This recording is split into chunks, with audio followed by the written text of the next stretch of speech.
Selanjutnya kita akan ikuti arahan Menteri Dalam Negeri Republik Indonesia yang diwakili oleh Inspektorat Jenderal Kementerian Dalam Negeri Republik Indonesia, dan kami persilakan untuk dapat memberikan paparan dengan waktu selama kurang lebih 15 menit mengingat waktu kita yang sangat terbatas. Dan kepada Bapak Dr. Andes Tumpak Haposan Simanjuntak MA, disilakan. Terima kasih. Assalamualaikum warahmatullahi wabarakatuh. Waalaikumsalam. Bagi kita semua.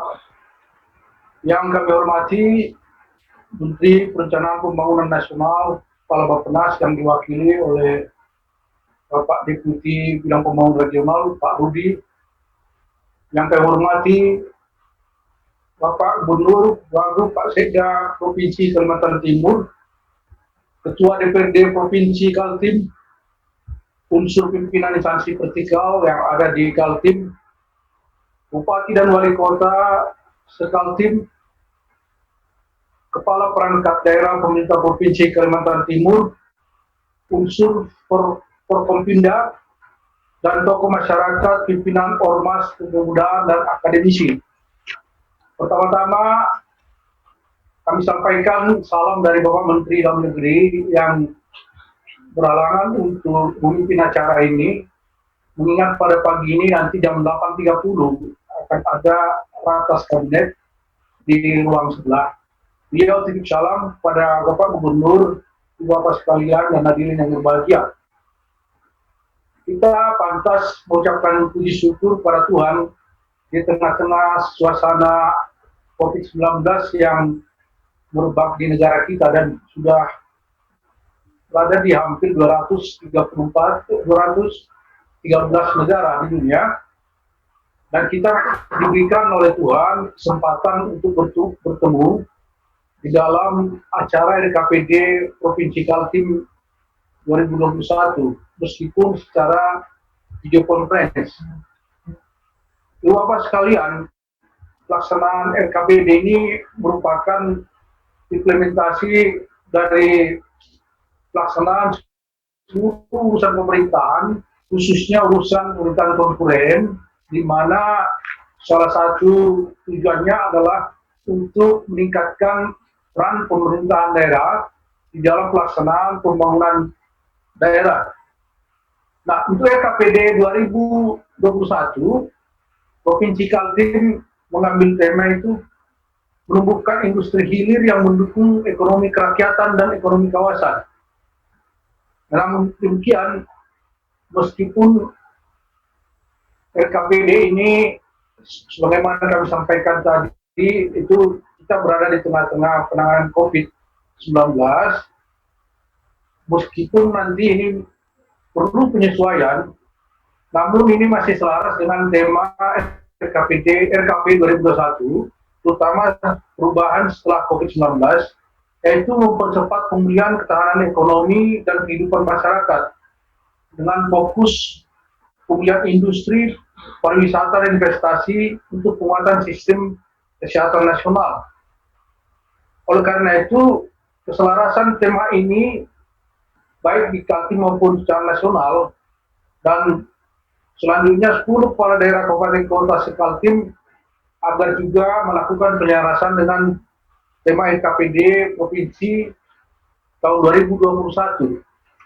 Bapak Gubernur dan hadirin yang kami hormati, sesuai data capaian yang kami peroleh di Provinsi Kalimantan Timur, bahwa tahun 2019 pertumbuhan ekonomi berada pada angka 4,77%, ini pada peringkat keempat wilayah Pulau Kalimantan. Nah, ini mengalami kenaikan dibandingkan dengan data 2018, namun masih berada di bawah rata-rata pertumbuhan ekonomi nasional yang 5,2%. Dari sisi tingkat pengangguran terbuka, ini juga berada pada posisi tertinggi se-Kalimantan, di mana di 2019 angkanya mencapai 6,6%, atau jika dibandingkan dengan rata-rata nasional itu masih jauh di atas rata-rata nasional, itu 5,01%. Bapak Gubernur dan Bapak sekalian, tujuan pembangunan di negara manapun atau di daerah manapun itu selalu khususnya di Kaltim itu diarahkan untuk mengurangi tingkat kemiskinan warga negara. Nah, dari sisi angka kemiskinan di Provinsi Kaltim 2019 berada pada angka 5,94%, di bawah rata-rata nasional 9,22%. Dari sisi Gini ratio juga di 2018 dan 2019 di Kaltim itu terdapat penurunan. Ini menunjukkan tingkat ketimbangan pendapatan yang semakin baik. Dalam kurun waktu 5 tahun, Gini ratio Provinsi Kalimantan Timur 0,33%, ini selalu berada di bawah rata-rata nasional yang 0,35%. Dari sisi IPM, Ibu Bapak sekalian, tahun 2019 IPM Provinsi Kaltim itu 76,61%.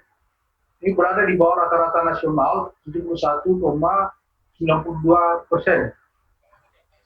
Nah, dari 5 provinsi di wilayah Kalimantan, Kaltim menempati peringkat tertinggi dari sisi IPM sejak 2015-2019. Itulah beberapa baseline data Ibu Bapak sekalian yang juga perlu dipertimbangkan atau dijadikan acuan di dalam pelaksanaan musrenbang ini yang terkait nanti dengan upaya-upaya yang dilakukan di dalam pembangunan daerah. Sebelumnya kami juga memberikan saran pada seluruh pemerintah daerah yang ada di Provinsi Kalimantan Timur di tengah-tengah pandemi COVID-19 ini agar tetap melaksanakan kegiatan-kegiatan yang sudah diprogramkan, sudah barang tentu dengan penyesuaian secara sini selaras dengan kebijakan-kebijakan dari pusat. Kami memperoleh informasi dari beberapa kepala daerah, khususnya bupati dan wali kota, tentang tingginya dinamika kebijakan di pusat dalam penanganan pandemi COVID-19 ini, yang terkadang membuat teman-teman di daerah sedikit kebingungan untuk kasus tertentu. Nah, ini kami mohon dipahami bersama bahwa kita sama-sama berada di dalam, kalau tanda kutip saya katakan, ini situasi perang semesta dengan lawan yang tidak kelihatan, namun jauh lebih berbahaya dengan lawan yang kelihatan. Nah, oleh karena itu, di dalam konteks dinamika yang sangat tinggi dari sisi kebijakan tersebut, Bapak Menteri menitipkan pesan, mari kita pahami dengan kepala dingin, dan juga dengan memelihara komunikasi dan koordinasi yang efektif, baik horizontal maupun vertikal. Nah,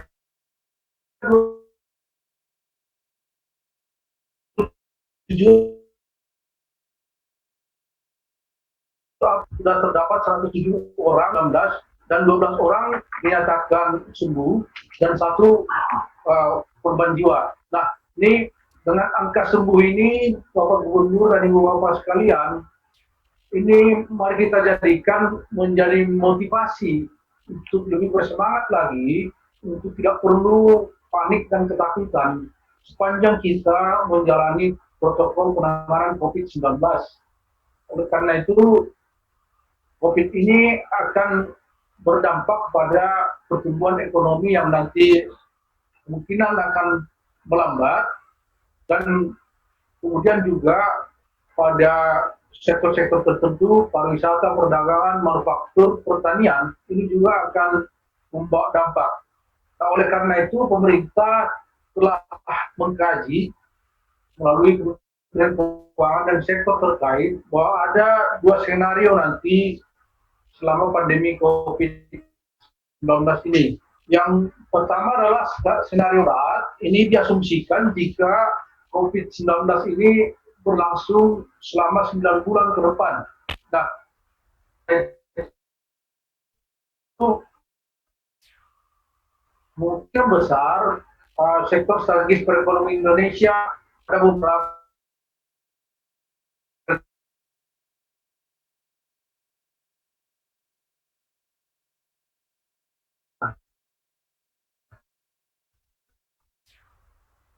di sisi lain, skenario berat itu diasumsikan tahun 2020 dan dalam kondisi yang tidak kita harapkan.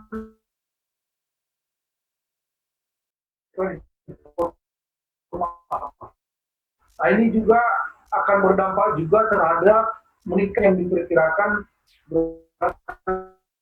di sekitar 1,5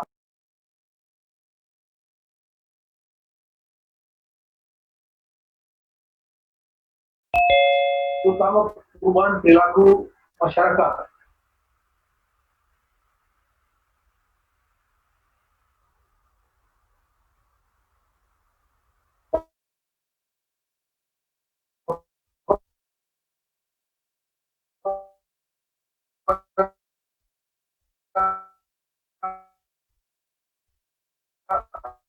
Gubernur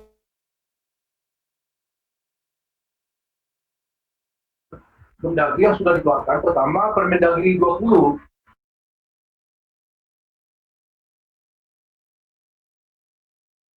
Pemda melakukan pengeluaran yang belum tersedia anggarannya agar dibebankan pada BTT, belanja tidak langsung, yang tidak terduga, belanja tidak terduga, maaf, yang selanjutnya diusulkan dalam rancangan perubahan APBD. Yang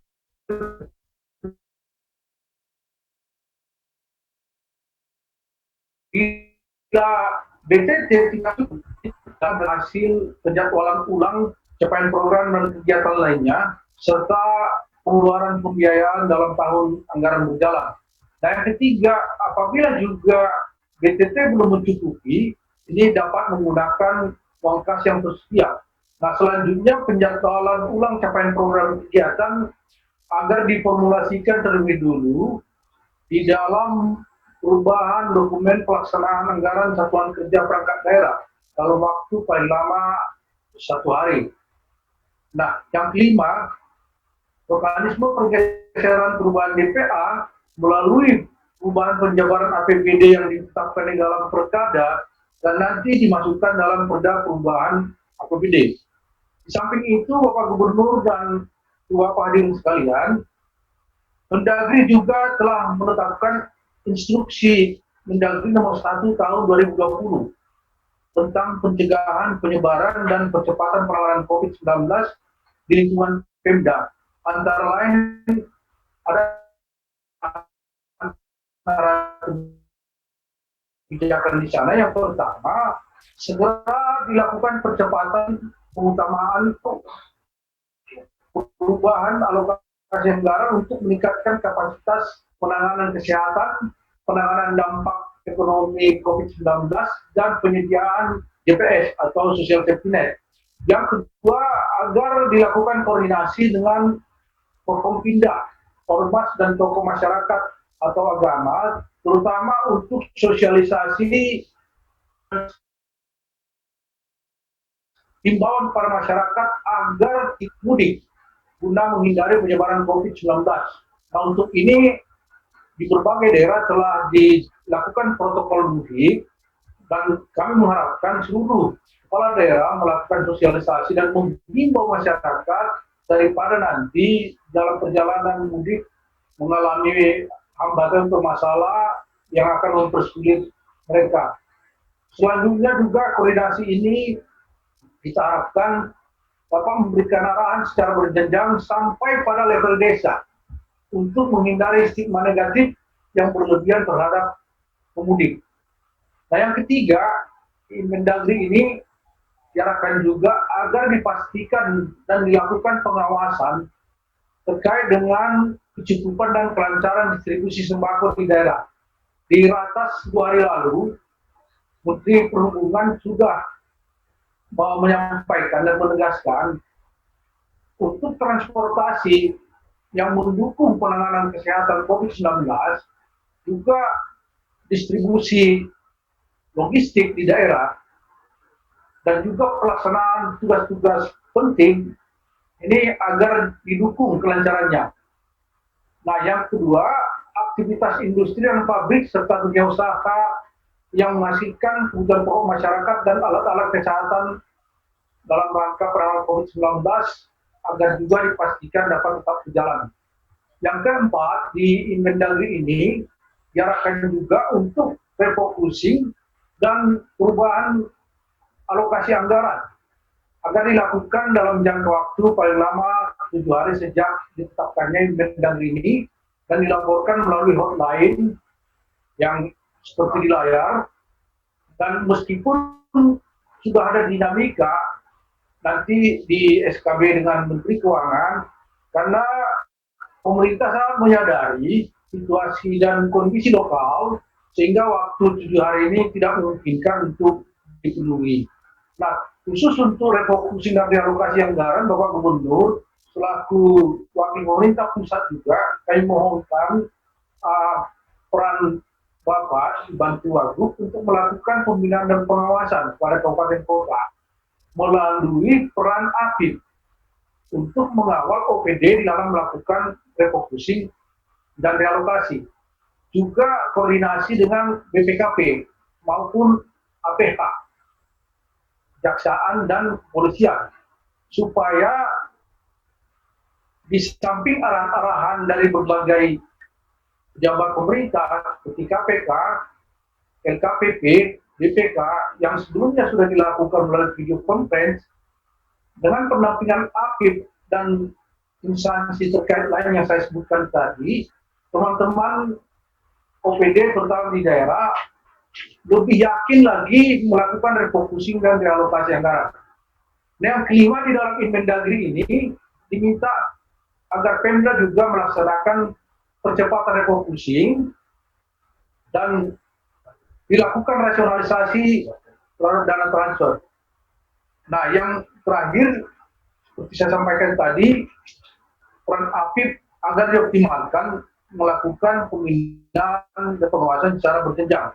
Bapak Gubernur dan hadirin peserta musrenbang yang kami hormati, di samping itu telah juga ditetapkan SKB Mendagri dan Menkeu yang diarahkan pada penyesuaian target pendapatan daerah melalui penyesuaian pendapatan transfer ke daerah dan dana desa maupun penyesuaian PAD. Yang kedua, melakukan penyesuaian belanja daerah melalui rasionalisasi belanja pegawai, barang-barang jasa, dan belanja modal. Di Bapak sekalian, dalam konteks belanja pegawai ini juga kami mohon diberikan pemahaman kepada ASN yang berada di daerah untuk juga sama-sama dengan kepala dingin memahami situasi COVID-19, terutama kepada teman-teman kita warga negara yang berada di posisi marginal, korban PHK dan kaum miskin baru, bahwa dalam posisi ini sebetulnya yang berada di zona nyaman itu adalah ASN.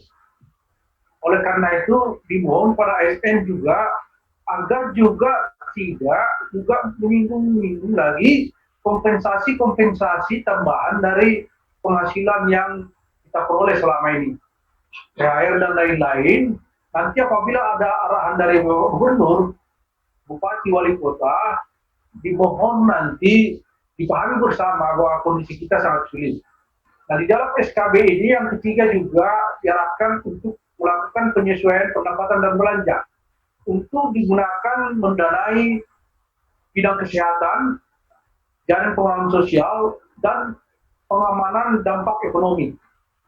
Dan selanjutnya, agar dilakukan juga pengutamaan penggunaan anggaran dan metode pelaksanaan kegiatan dan anggaran.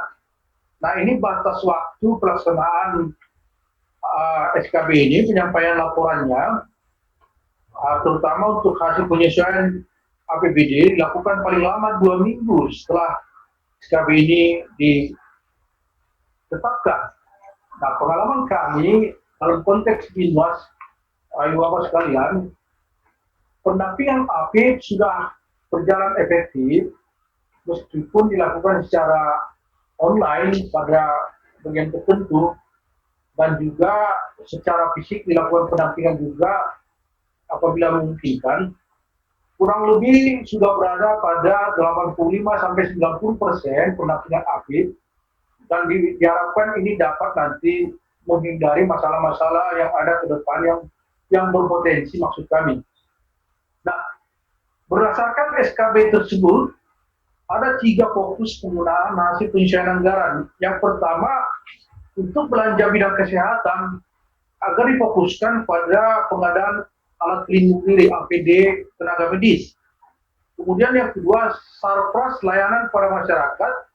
Yang ketiga, penanganan pasien COVID-19.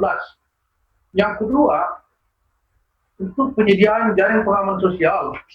Nah, ini juga mungkin kita sudah sama-sama tahu bahwa ada disparitas data yang juga ini besar kemungkinan akan terjadi di mana-mana.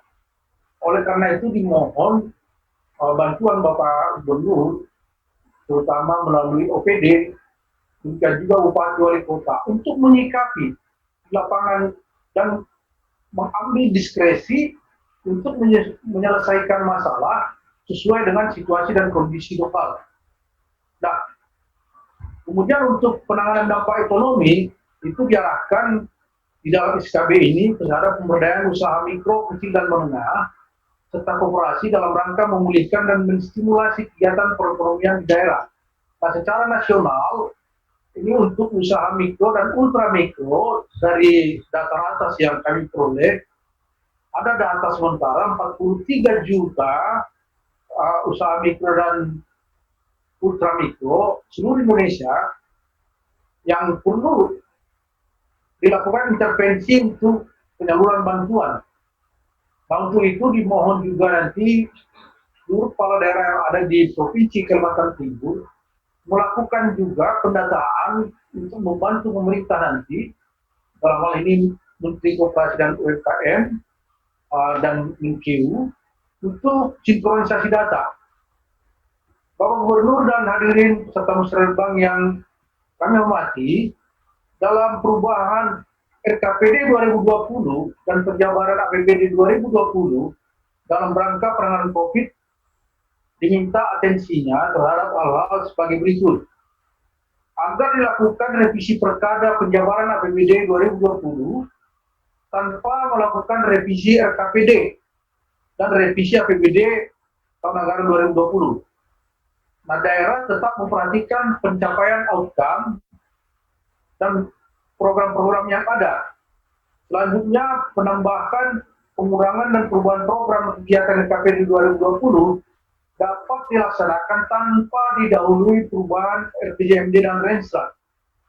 Yang keempat, kesenjangan antara dokumen perencanaan RKPD 2020 dengan substansi perkara penjabaran APBD 2020 akan diakumulasikan dalam perubahan RKPD 2020 yang dilakukan pasca evaluasi pelaksanaan RKPD 2020 pada triwulan kedua. Ini sekitar akhir bulan Juni. Yang kelima, fasilitasi terhadap perubahan RKPD ini dapat dilakukan dengan mekanisme telekonferensi. Ini nanti bisa juga berkoordinasi dengan Dirjen juga. Nah, selanjutnya RKPD perubahan ini menjadi dasar penyusunan KUA PPAS dan selanjutnya menjadi dasar perubahan APBD tahun 2020. Hingga 18 April data yang ada dari hasil refocusing dan realokasi di daerah atas kerjasama Dirjen Bina Keuda dan Itjen dalam pendampingan refocusing ini terdapat angka 58,63 triliun di Indonesia yang dialokasikan untuk penanganan kesehatan sebesar 24,76 triliun. Kemudian untuk penanganan dampak ekonomi ini 7,66 triliun. Untuk GPS itu 26,21 triliun. Nah, ini alokasi ini adalah tinjuk Inmendagri 1 2020. Juga tinjuk SKB Mendagri dan Menkeu. Dan angka ini diproyeksikan akan terus berubah sesuai dengan dinamika COVID-19. Nah, khusus untuk Provinsi Kaltim, sudah dialokasikan dari data yang ada pada kami, 388 miliar, yang terdiri dari 207 miliar untuk penanganan kesehatan, 56 miliar untuk dampak ekonomi, dan 125 untuk 125 miliar maksud kami untuk jaring pengawasan sosial. Nah ini nanti juga akan sangat dinamis.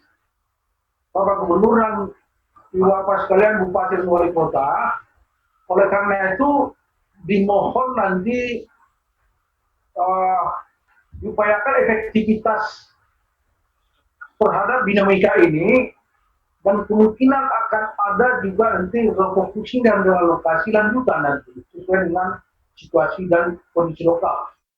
Nah, di samping itu, Bapak Mendagri juga sudah menyusun draft bersama komponen terkait lingkungan Kemdagri. Ada 5 pedoman manajemen penanganan COVID-19, dan ini nanti akan didistribusikan ke seluruh daerah. Yang pertama, di sana ada strategi pencegahan penyebaran penularan COVID-19. Ini acuan bagi Satgas COVID-19. Mulai dari penyiapan protokol hingga bagaimana sosialisasi untuk pemeliharaan physical distancing. Yang kedua, peningkatan sistem kekebalan tubuh. Ini himbauan untuk melakukan olahraga teratur, meningkatkan daya tahan tubuh, hingga pada bagaimana memelihara kondisi psikologis agar jangan sampai terjadi stres di tengah-tengah COVID-19 ini, karena ini akan menurunkan antibodi. Nah, yang ketiga di pedoman ini, peningkatan kapasitas sistem kesehatan. Ini mulai dari peningkatan kapasitas tenaga medis hingga pada penguatan sistem.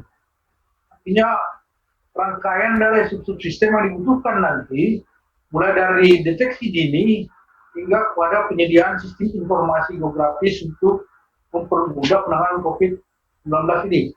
Yang keempat, di pedoman ini diarahkan untuk peningkatan ketahanan pangan dan industri alkes, mulai dari peningkatan alat kesehatan dan APD hingga pada peningkatan produksi kebutuhan medis. Ini juga bisa dilakukan dengan rekonstruksi atau reformulasi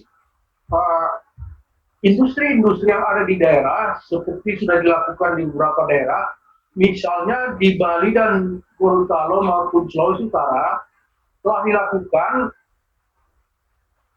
rekonstruksi atau konversi industri di mana terdapat alkohol kemudian diproduksi menjadi hand sanitizer. Juga di beberapa provinsi sudah dilakukan konversi pengolahan minyak sawit menjadi sabun.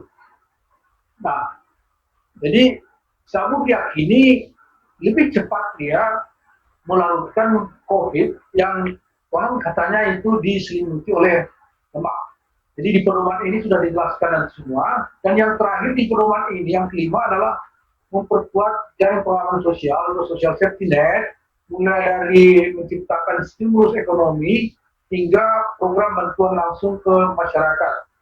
Dengan catatan agar dilakukan dengan tepat sasaran, tepat manfaat, tepat penerima, dan tepat waktu, serta tepat jumlah.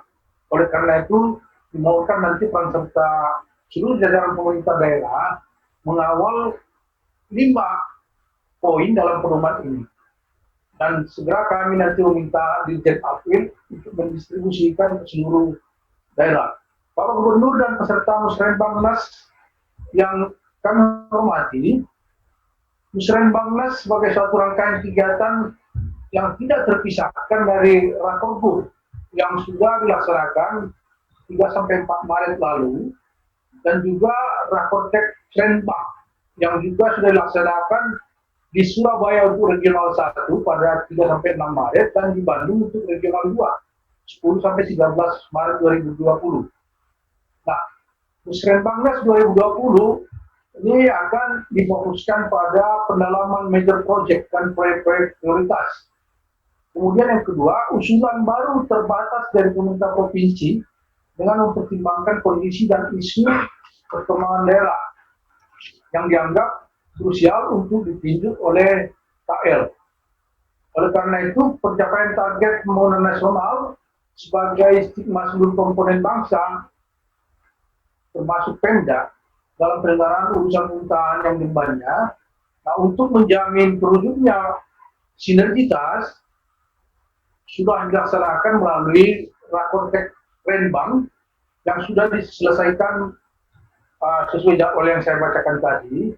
Nah, berdasarkan hasil Kortek Renbang 1 2020, terdapat 241 program dan 389 kegiatan tahun 2021 di Kalimantan Timur yang mendukung prioritas nasional. Nah, untuk catatan dan atensi, terdapat 6 usulan Provinsi Kaltim dengan hasil terdapat 4 proyek yang masih akan dibahas lebih lanjut dalam Musrenbang Nas. Dan 2 proyek yang diakomodir, yaitu peningkatan jalan Gusik, Simpang Blusu dan Simpang Tiga Damai, Barong Tongkok, Mentiwan dan Blok 2 ke pelabuhan, serta pembangunan jalan Tering, Long Bangun dan Long Pahangai. Nah, hasil Kortek Renbang ini akan menjadi salah satu baseline data untuk penyusunan RKP 2021 dan diharapkan dapat ditindaklanjuti oleh daerah dalam penyusunan RKPD Provinsi Kaltim 2021. Bapak Gubernur dan hadirin peserta musren RKPD Provinsi yang kami hormati, RKPD tahun 2020 ini agar nanti penyusunannya memperhatikan berbagai kebijakan yang sudah saya sampaikan tadi, dan Pak Menteri mengharapkan kita memperoleh pemahaman yang sama terhadap situasi dan kondisi yang kita hadapi ini. Nah, di samping itu, Bapak sekalian, ada juga program lain, kegiatan lain yang tidak kalah pentingnya di 2020, di mana akan dilaksanakan pilkada serentak yang semula jadwalnya adalah 23 September 2020. Nah, berdasarkan rapat dengan Komisi 2, juga dengan penyelenggara pemilu KPU, ini ditunda menjadi 9 Desember 2020. Ini dengan asumsi bahwa kita akan dapat menangani COVID hingga nanti Juni atau Juli.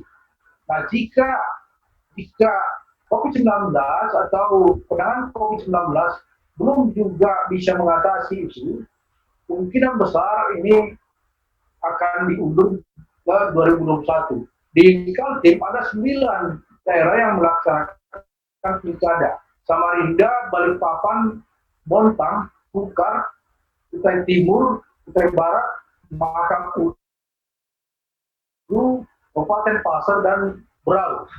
Nah, untuk itu dimohon pada Pemda meningkatkan koordinasi dengan Forkompimda, seluruh jajaran tingkat provinsi sampai kelurahan dan desa, untuk secara terkoordinasi melakukan cegah tangkal terhadap potensi gangguan keamanan sejak dini, agar di dalam pilkada ini diperoleh situasi yang aman, tentram, dan tertib dalam pemilu tahun 2020 ini, dan bisa kita harapkan bahwa pilkada ini menjadi pesta demokrasi yang dinikmati oleh semua orang.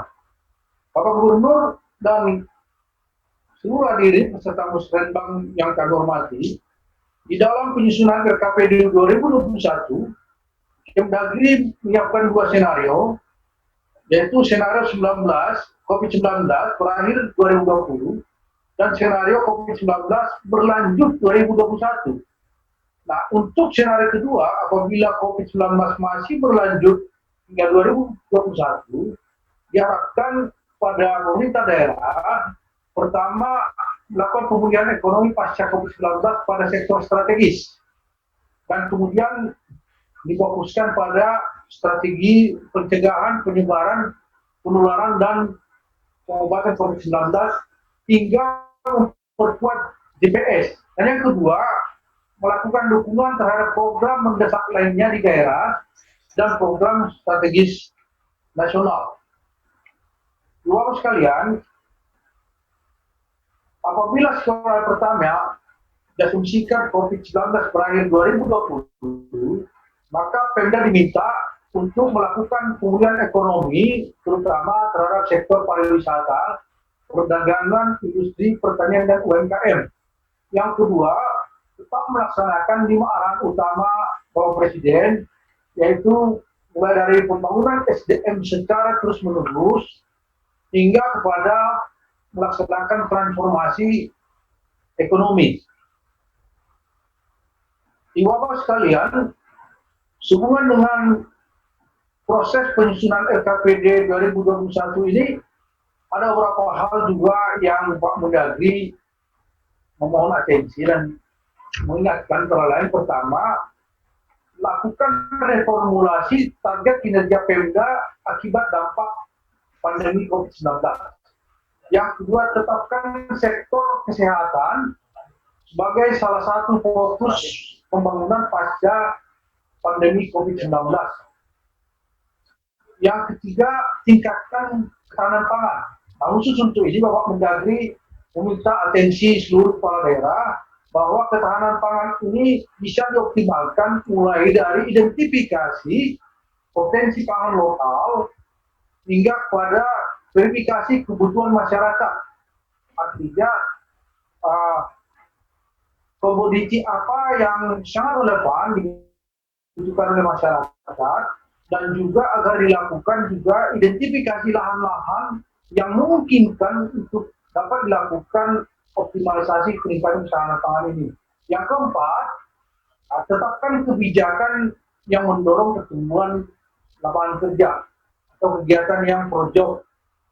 Nah, kemudian yang selanjutnya, tetapkan kebijakan stimulus bagi dunia usaha, UMKM maupun ultramikro dan industri padat karya.